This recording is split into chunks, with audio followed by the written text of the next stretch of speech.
Mes chers compatriotes, je vais me prononcer aujourd'hui sur le cas de M. Afi N'Guessan et le président Laurent Gbagbo. Permettez-moi d'abord de me présenter à vous. Je m'appelle Tchété Jean, ancien comptable de la BNDA au service informatique, au siège du plateau. Je suis venu aux États-Unis après la dissolution de la banque. Aux États-Unis, mes amis et moi, nous avons créé une ONG pour mettre en relation les Africains, mais surtout les élus ivoiriens, les planteurs et les industriels américains. Lorsque le président Gbagbo a été élu, mon frère Tchété Jean Zépelin et son ami Laurent Ibéhi, nous étions très contents et nous avons demandé à une dame nommée Sarah de nous aider à lui trouver des amis aux États-Unis et surtout dans le milieu politique. Pour nous tester, Sarah et son équipe nous a d'abord demandé d'inviter l'ambassadeur, les ambassades, les gens. Nous avons beaucoup dépensé dans ces trucs, dans ces voyages. Nous avons invité les ambassadeurs, nous avons invité les chargés économiques et tout. Et c'est nous qui prenons les frais en charge. Parce que les ambassades, comme par exemple la Côte d'Ivoire, le Burkina Faso, le Sénégal, et on a invité plus les ambassades des pays francophones. Et c'est nous qui payons leurs frais de séjour, leurs hôtels et tout. Parce qu'ils se disent qu'ils n'ont pas l'argent. Et comme nous voulons qu'ils arrivent, nous ferons. Donc, nous avons fait tout cela. Mais beaucoup, ils sont arrivés. Ils ont eu des réunions avec les autorités à New Hampshire comme à Boston. Ils ont eu des échanges. Et pour finir, Sarah a eu confiance en nous. Et elle nous a demandé, est-ce qu'on peut vraiment faire venir le président Laurent Gbagbo à New Hampshire? On a dit oui, on peut le faire. Et elle a dit bon, il y a une exposition qui va se tenir, une exposition mondiale qui va se tenir. Donc nous avons demandé au gouverneur d'inviter votre président et comme ça le gouverneur va le mettre en relation avec les ambassades. Mais il y a aussi des gens qui vont venir du monde entier et le premier ministre de l'Angleterre y sera. Comme ça, il va faire une grande connaissance avec le monde entier. Et nous allons... Et Sarah dit, nous allons mettre votre président à la une. Il va prendre la parole, il sera parmi les key speakers. C'est ceux qui vont parler. Ils seront trois à parler, le gouverneur, le premier ministre de l'Angleterre et puis lui. Donc, c'est ainsi qu'il va se faire connaître dans le monde entier. Et le gouverneur nous a fait une lettre d'invitation qui est venue. Le gouverneur a signé une lettre. Elle a invité le président Laurent Gbagbo à New Hampshire. Et la lettre a été adressée à l'ambassade de la Côte d'Ivoire aux États-Unis. Et cette lettre est arrivée. Le chargé des missions de l'ambassade de la Côte d'Ivoire a dit « Waouh, ça c'est une très grande, un grand filet. Il faut que cette lettre passe par le courrier diplomatique et arrive sur le président de la République. Mais je vais tout faire pour convaincre l'ambassadeur pour que cette lettre passe avec le courrier diplomatique. » Et effectivement, il a fait ce monsieur le chargé des missions qui venait à New Hampshire et nous encourageait. Il nous aidait aussi dans les choses diplomatiques. Donc, il nous a aidés. Et vraiment, la lettre est partie. Mais la lettre est tombée sur la table du Premier ministre. Parce que les lettres diplomatiques tombent d'abord sur la table du Premier ministre. Quand la lettre a tombé sur la table du Premier ministre, Afi N'Guessan, cette lettre n'a pas été transmise au président Laurent Gbagbo.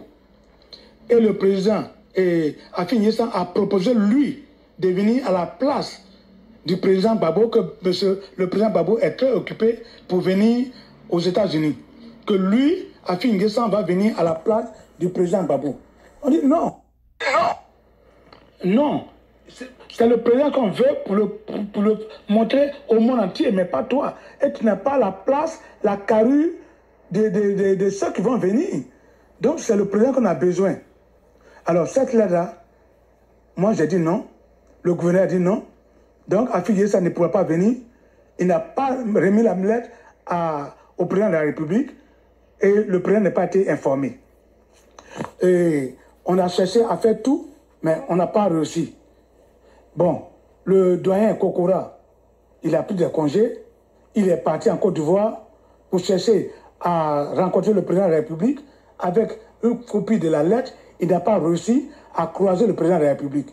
Je ne sais pas pourquoi, mais il n'a pas croisé le président de la République. Donc, la traiterie de Affi, ce n'est pas aujourd'hui que ça a commencé. Ça a commencé depuis 2001. Ça a commencé depuis 2001. Et comme je le dis, aujourd'hui, j'ai la copie de la lettre.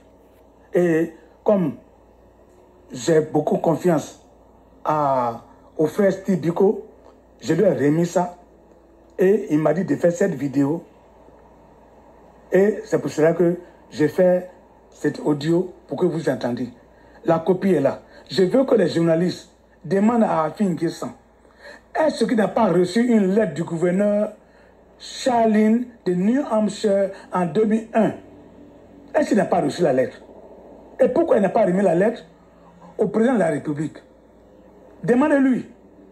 Parce que je voudrais un jour aller en Côte d'Ivoire et remettre la lettre au président, même si c'est passé, mais demandez à Affi N'Guessan, est-ce qu'il n'a pas reçu la lettre du gouverneur de New Hampshire invitant le président Gbagbo aux États-Unis en 2001? Moi, j'ai la copie de... Donc, si vous écoutez, si vous voyez vous écoutez mon message et par Steve Biko, et je pense que Steve Biko va vous donner les preuves de la lettre. J'ai encore les preuves, mais j'ai donné aussi les preuves à Steve Biko. Et moi, j'ai toutes les preuves. Je peux maintenant montrer à qui de droit, à qui veut savoir. Demandez à Affi N'Guessan pourquoi il n'a pas remis. Parce que c'est tout le pays qui est là. On a vu le président de la République pour le montrer au monde entier. Et Affi n'a pas montré. Et un an après, la guerre éclate. Et le président n'a pas de soutien. C'est la faute à qui? Affi N'Guessan. Donc, voilà. Alors, les Américains invitent New Hampshire. Pour ceux qui ne savent pas, Alors, pour ceux qui ne connaissent pas New Hampshire, ça se trouve dans le New England. New England, c'est comme on dit la CEDEAO. Ça comporte Connecticut, Rhode Island, Massachusetts, Maine, New Hampshire même, puis Vernon. Ces 6 États-là, c'est ces 6 États qui tiennent l'Amérique. C'est pour cela que toujours les choses partent de New Hampshire. Donc un président de la République qui a été invité par les gens de New Hampshire, c'est très important. C'est très important aux États-Unis. C'est très important aux États-Unis. Le président allait être montré à tout le monde entier, à tous les Américains. Ils allaient le soutenir. Malheureusement, pour une raison que je ne sais pas, d'Affi N'Guessan, il n'a pas montré la lettre. Et un an après, la guerre a éclaté. Et on a eu des morts. Aujourd'hui, c'est lui qui accuse le président que oui, c'est parce qu'il n'a pas démissionné de la présidence, c'est pour cela que les gens sont morts. Et toi qui as eu la lettre de New Hampshire dans ta main qui n'a pas donné, qu'est-ce qu'on va dire de toi? Vraiment, mes frères, voilà. Sinon, ce n'est pas Hollande qui a détourné Affi N'Guessan. Affi N'Guessan était très avant. C'est où le corbeau veut partir là. C'est là-bas le vent l'a envoyé. Donc, Affi est très d'abord, avant que les gens ne viennent maintenant, comment dire, l'aider dans sa traîtrise. Sinon, Affi aurait dû montrer cette lettre-là au président, on n'a pas à voir cette guerre-là. Donc, j'en ai fini. Je pense que Steve Biko va bien l'utiliser pour vous donner les preuves et pour vous montrer. Merci beaucoup de m'avoir écouté. Merci. Au revoir.